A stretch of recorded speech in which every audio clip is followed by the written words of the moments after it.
tout seigneur, tout honneur, il s'agit d'un salon de l'utilitaire. Cela tombe bien, aux côtés de son break MCV, Dacia lance justement un pick-up et un van, tous deux basés sur sa Logan.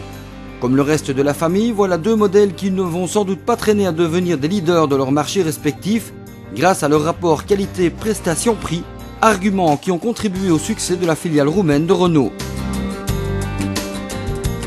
Chez Suzuki, après quelques années d'absence dans le catalogue, l'Alto refait surface et par les temps qui courent, sans doute au meilleur moment qui soit pour la marque. L'Alto a une émission de CO2 de 103 grammes et avec ça, ça donnera une prime de l'État fédéral de 15%, qui fait que tu sors avec cet Alto pour moins que 7 000 €.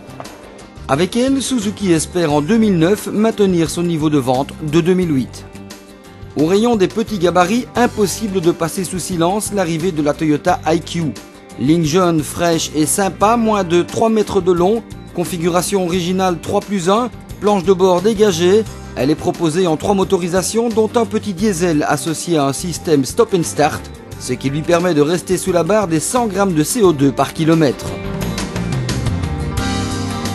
Aux côtés des caddies écologiques EcoFuel et Blue Motion, VW présente le nouveau caddie 4Motion à 4 roues motrices. Modifié en de nombreux points, il reçoit l'embrayage Aldex et une boîte manuelle à 6 rapports, ainsi que l'assistance au démarrage en côte et l'ESP en série. Quant au moteur, il s'agit du TDI 105 chevaux avec filtre à particules. Et puis, il y a la VW Golf Plus remodelée, ce qui se remarque principalement aux faces avant et arrière, dorénavant dans le ton des grandes sœurs Sirocco et Golf 6. Parallèlement à la large gamme utilitaire de sa famille chevronnée, le Citroën C3 Picasso est la nouveauté de ce début 2009. Nous vous en avons déjà beaucoup parlé sur industrie.turbomagazine.be. Voilà un modèle qui devrait permettre à la marque française de renforcer sa position sur le marché.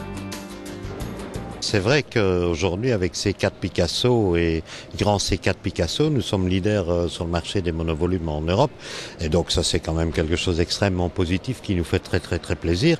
Et donc aujourd'hui, l'arrivée de C3 Picasso, qui sera commercialisé en Belgique, faut bien le dire, au mois de mars, eh bien je pense que ce sera encore un atout supplémentaire. Véhicule bien sympa qui regroupera sans doute ses adeptes lui aussi, le Kia Soul se prête volontiers au petit jeu de la personnalisation, tout en apportant son lot d'équipements, histoire de respecter la tradition maison, proposer un produit alléchant, bien équipé et financièrement abordable. À la base de cette explosion de type d'architecture, on retrouve un certain Chrysler Voyager.